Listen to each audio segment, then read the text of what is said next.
Alright, each of us dream to be sculptured by Zeus himself, and as a gym cell, hoping to be blessed with the best possible genetics for aesthetics. But unfortunately, the sad reality is this is very, very, very rare. Even for your top fitness influencers, each of them have their own different flaws for their overall look. And before I start getting brutally honest with this tier list, I just want to say there are always ways that you can overcome each of these flaws, and 100% of you guys out there watching this are always gifted in one department and then nerfed in another, just like myself. So don't take this as me shitting on anyone's gym progress. So in today's video, we are going to be going through and ranking the worst genetics on a tier list, going from you're cooked all the way down to not so much a problem. And I'm going to be giving you my thoughts and putting each of them in a different spot on the tier list. So let's get started. So starting off, we're going to begin with bad chest genetics. So here's an example of that. There was this one wrestler who had pretty awful insertions in his chest. He had like a big gap in his chest, and it also developed to get much worse as he got older, which is weird because the insertions in your chest don't really change. Here's another example of I think this guy's a UFC fighter, basically just has like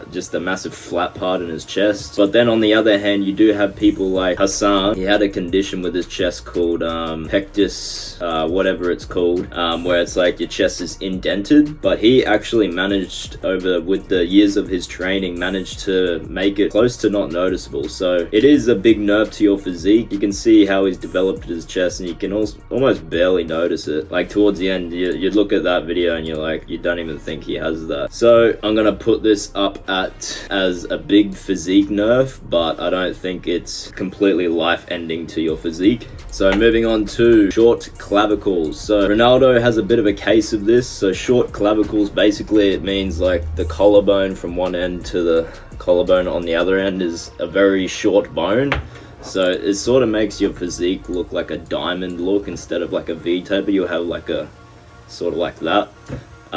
It doesn't look very aesthetically pleasing. You can kind of just see how his shoulders come inwards at the top instead of sort of outwards. Here's a really bad example of it. See how it's just like from his torso and his hips up to his shoulders, it's just like completely straight. Look, you can grow your shoulders so that it masks it a bit, but like your overall frame is going to be quite hard to fill out, so you get that full complete V-taper. So I'm not going to put it at beyond cooked. Like in Ronaldo's case, it's not so bad. You can sort of just build up your shoulders and hide it a bit. So I'm just going to put it at a big physique nerf for now. Next up, we have barely visible abs. So one person who sort of has a case of this, I would say, is Jeff Nippard. And what I mean by barely visible abs is not completely invisible. I mean, you have to get quite literally like 7 to 8% body fat for your abs to be visible. So most people, like, they can be, it varies from 10 to 14, 15% body fat and still have quite defined abs. So being born as a person where you need to be very, very lean, like stage lean, to have your abs visible is quite unfortunate. No hate to Jeff Nippard, I love my boy, but he has sort of had this appearance with his physique, and it is like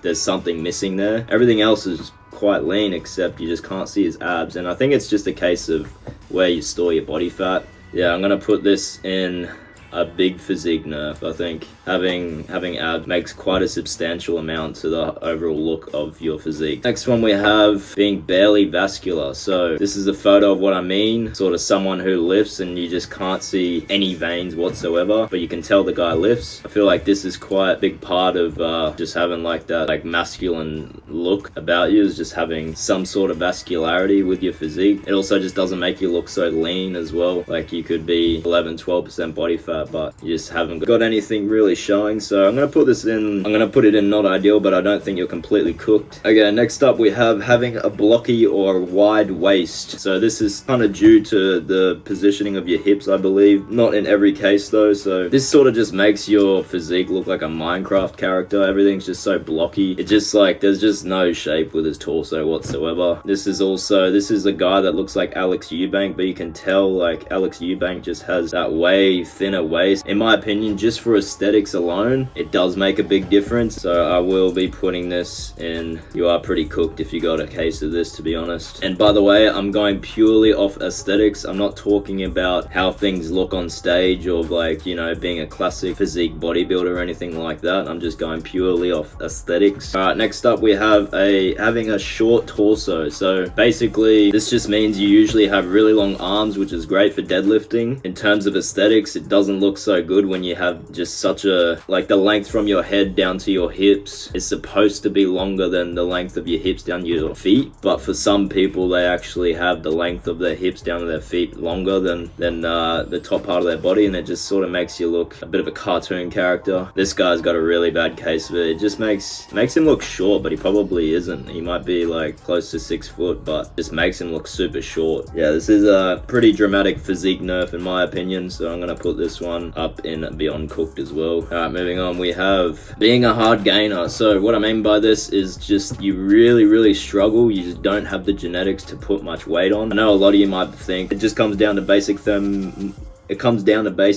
dynamics. When you're a hard gainer, it's your body just rejects trying to eat heaps and heaps of food. You just never feel hungry. You really just struggle to put mass on, I guess. And Ziz is a good example of this. He was a hard gainer, and probably also one of the reasons why he hopped on juice was because he just wasn't getting as much progress as he wanted. He is an example of someone who just really struggled to put on size. But yeah, it would have been interesting to know what Ziz would have looked like if he had have stayed natural. It's pretty unfortunate in my opinion. Not a complete physique nerf, so I'm gonna put this one in not ideal. All right, next one we have having short biceps. So I sort of have this bit of a gap there. I think a lot of people think this looks more aesthetic, but I think there's half and half with the benefits and the cons of having this bicep insertion. So it can look bad in like baggy shirts. You can't really see the end part of your bicep when you're wearing a shirt. So I mean, that's a small part to think. Obviously for bodybuilding, I'm pretty sure most bodybuilders want to have a shortish bicep and that big peak like Arnold. I think for that aspect it's good, but we're just going purely on aesthetics. So obviously how you look in a shirt makes a little bit of a difference. Doesn't make too much of a difference to your physique. It looks good when you're flexing. I'm gonna put it at get away with it. All right, next up we have small legs or small calves. I don't have the biggest legs in my opinion, obviously compared to my upper body. I train my legs quite a lot just to try and make it somewhat up to par with my upper body. So I have to train legs a lot more than probably someone with good leg genetics. But in particular, having small calves makes you wear a target on your back for anyone to look at you and be like, oh wow, you got a massive upper body, but then you just have the smallest calves and they just completely disregard your physique. A good example of someone who has crazy calf genetics, Spanian. For some reason he just has like massive calves. I don't even know if he trains them or not, but I think he's just been blessed with good genetics in that department. An example of someone with really bad calves and obviously trains for bodybuilding, Larry Wheels. Especially with your last name as Wheels and having bad wheels is pretty unfortunate. So I'm sure he does train them. He is quite literally a bodybuilder slash powerlifter, but I think it's a pretty big physique nerf. So not beyond cooked, but you can wear leggings, so I'm gonna put it down one to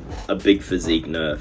All right, next up we have just being short. So, and I'm talking 5'6" and below. But in saying that, I don't think if you are a fitness influencer, I don't think it makes too much of a difference on camera and on social media. You can't really tell what someone's height is. There's probably also a reason why you see in the comments height question mark, how tall are you, blah blah blah, because you can't actually really see. But on social media, I think you can get away with it. In person though, if you're a really built person but you're not quite tall, it is a bit unfortunate. I'm gonna put it in big physique nerf. But anyway, if you guys enjoyed watching this video, make sure you leave a thumbs up. Put a comment down below on what you would like me to rank next. If you want me to make a tier list for something else, leave a comment. And thanks so much for watching, and I'll see you guys in the next one. Peace.